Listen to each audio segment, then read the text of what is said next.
इस कैदी का सिर कलम होने वाला है। जेल के पहरेदारों ने माइक की कॉलर काटी और उसे गिलोटीन की ओर ले गए। सबको हैरानी तब हुई जब माइक उस पल भी बिना किसी हाव भाव के खड़ा रहा। उसके अजीब बर्ताव को देखकर जॉन को कुछ गड़बड़ लगी। उसे माइक के घर में मिले इंसानी चेहरों के मास्क याद आते हैं और उसका दिल घबरा जाता है। वो तुरंत फांसी को रुकवाने के लिए आगे बढ़ता है। अब चलो एक दिन पहले की अदालत में। मैरी जो लगातार अपनी उंगली से गाल पर थपथपा रही थी, असल में माइक से मोर्स कोड में बात कर रही थी। माइक जो देखने में खाली नजर आ रहा था, असल में अपनी आंखें झपकाकर जवाब दे रहा था। मैरी एक पेन निकालती है और माइक का संदेश लिखना शुरू करती है। जब दोनों की बातचीत खत्म होती है, जज माइक को मौत की सजा सुना देता है। भीड़ खुशी से झूम उठती है, लेकिन उसी वक्त मैरी के चेहरे पर एक संतोष भरी मुस्कान आ जाती है। माइक बिल्कुल शांत रहता है, क्योंकि वो और मैरी पहले ही एक बड़ा भागने का प्लान बना चुके थे। मैरी माइक द्वारा दी गई जानकारी के अनुसार तीसरी गली में जाती है, तीसरी ईंट दबाती है और दीवार एक पत्थर का दरवाजा बनकर खुल जाती है। अंदर माइक की स्पोर्ट्स कार छिपी होती है। मैरी उसे 37 किलोमीटर दूर एक जगह ले जाती है, जहाँ पहाड़ में एक रास्ता खुलता है। वो कार अंदर ले जाती है और माइक का सीक्रेट अड्डा सामने आ जाता है। माइक द्वारा दिया गया कोड डालते ही एक तिजोरी खुलती है, जिसमें ढेर सारा पैसा और कुछ रहस्यमयी दवाइयां रखी होती हैं। मैरी लाल और पीली दवा उठाती है और प्लान के मुताबिक शहर के मुख्य दफ्तर जाती है, जहां वो एक शानदार पोशाक पहनकर न्याय मंत्री से मिलती है, जो उस पर काफी फिदा है। मंत्री, जो पहले से ही उसके मोह में डूबा है, उसकी हर बात मान लेता है। मैरी धीरे से उसके कान में कुछ कहती है और वो सब कुछ मंजूर कर लेता है। टेबल पर रखे अखबार की हेडलाइन माइक की फांसी की खबर होती है। मैरी कहती है कि वो उस इंसान का असली चेहरा देखना चाहती है, जिसे सब शैतान कहते हैं। मंत्री पहले तो मना करता है, लेकिन आखिरकार तैयार हो जाता है, मगर शर्त रखता है कि वो भी साथ चलेगा। रात को दोनों जेल पहुंचते हैं और जॉन वार्डन को मना लेता है कि पूछताछ के बहाने माइक से मिलना है। तीनों इंटरोगेशन रूम में दाखिल होते हैं। 30 मिनट बाद जॉन ठंडी आवाज में कहता है कि माइक ने कुछ भी नहीं कहा। वार्डन सिर हिलाकर कहता है कि माइक तो जब से जेल आया है बिना कोई भाव के ही रहता है। जैसे ही दरवाजा बंद होता है, मैरी मंत्री को एक दवा का इंजेक्शन देती है, जिससे वो बेहोश हो जाता है। फिर मैरी एक हेयर पिन से माइक की हथकड़ियां खोल देती है। जब मंत्री बेहोश होता है, मैरी उसके चेहरे पर मास्क चढ़ाकर माइक का चेहरा बदल देती है। फिर वो माइक को बाहर ले जाती है। माइक मौका पाकर मंत्री के ऑफिस में घुसा है, जहाँ वो गबन किए पैसे की तलाश करता है। जैसे ही वो निकलने वाला होता है, मंत्री की सेक्रेटरी को इंस्पेक्टर का कॉल आता है, जिसमें बताया जाता है कि माइक ने मंत्री का रूप ले लिया है और उसे रोका जाए। लेकिन सेक्रेटरी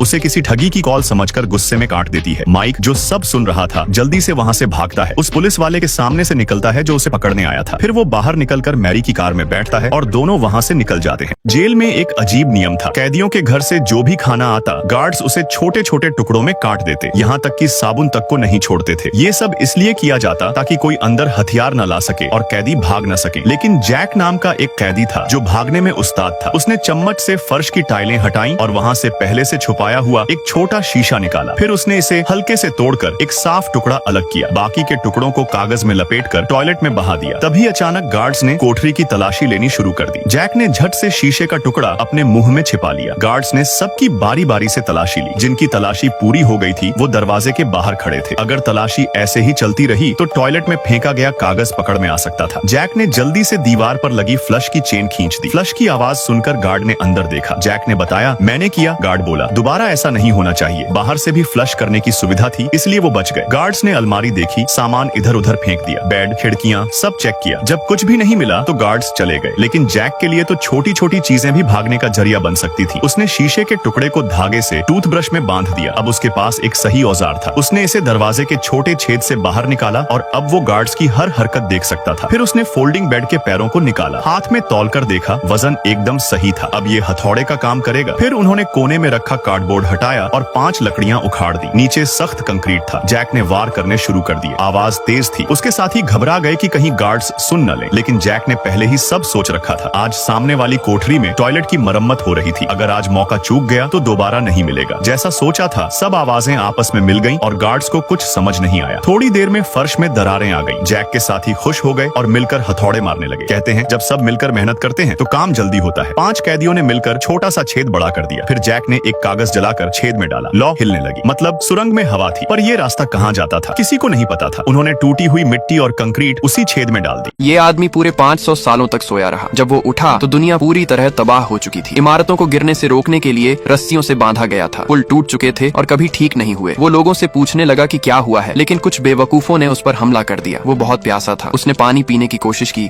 लेकिन पाइप से पानी नहीं बल्कि सोडा निकल रहा था। उसने एक अखबार उठाया और देखा, साल सिर्फ 20 लिखा था। वो सोचने लगा, मुझे अस्पताल जाना चाहिए। रास्ते में पुलिस ने उसे रोक लिया। क्योंकि उसके हाथ पर कोई ID बारकोड नहीं था, इसलिए उन्होंने उसे गिरफ्तार कर लिया। उसे पिंजरे में बंद किया गया और कोर्ट ले जाया गया। जज भी मूर्ख था, बिना सुने ही उसे अपराधी कह दिया। कोर्ट में बैठे लोग ऐसे तालियां बजा रहे थे जैसे कोई पार्टी हो। किसी ने उसकी बात सुननी ही नहीं चाहिए। एक गार्ड ने उसके गले में कॉलर बांधा और उसे एक इमारत के अंदर ले गया। जेल भेजने से पहले सबको एक IQ टेस्ट देना पड़ता था। एक सवाल था, अगर एक बाल्टी में 2 गैलन और दूसरी में 5 गैलन है तो कुल कितनी बाल्टियां हैं? सही जवाब था 2। लेकिन भविष्य के लोग इतने बेवकूफ बन चुके थे कि किसी को ये भी नहीं आता था। सिर्फ उसी ने सही जवाब दिया। फिर उसे राष्ट्रपति के सामने ले जाया गया। राष्ट्रपति उसके दिमाग से हैरान रह गया और उसे खेती मंत्री बना दिया। जेल से बचने के लिए उसने ये ऑफर मान लिया। जब वो खेत पहुंचा तो मशीनें चल पड़ी, लेकिन उनमें से भी पानी नहीं, सोडा निकलने लगा। लोगों का मानना था कि सोडा ही साफ है और पानी सिर्फ टॉयलेट के लिए होता है। यही सोचने की गलती ने जमीन को बर्बाद कर दिया था। अब कुछ नहीं उगता था। उसने मिट्टी में एक हाथ से सोडा और दूसरे से पानी दिखाया और पूछा, बताओ पीने लायक कौन है? ये तरकीब काम कर गई। राष्ट्रपति ने उस पर भरोसा किया और खेती के लिए पानी इस्तेमाल करने का आदेश दिया। लेकिन 1 महीने बाद भी कुछ नहीं होगा। एक सुबह हजारों लोग उसके घर के बाहर जमा हो गए। वो सब सोडा कंपनी में काम करते थे, क्योंकि उसके फैसले से सोडा की बिक्री गिर गई थी और कई लोग बेरोजगार हो गए थे। उसे सजा देने के लिए राष्ट्रपति ने उसे एरिना भेज दिया, जहां उसे हथियारों से लैस कारों से लड़ना था। लेकिन तभी स्क्रीन पर फसल उगने की तस्वीरें आईं और सब लोग हैरान रह गए।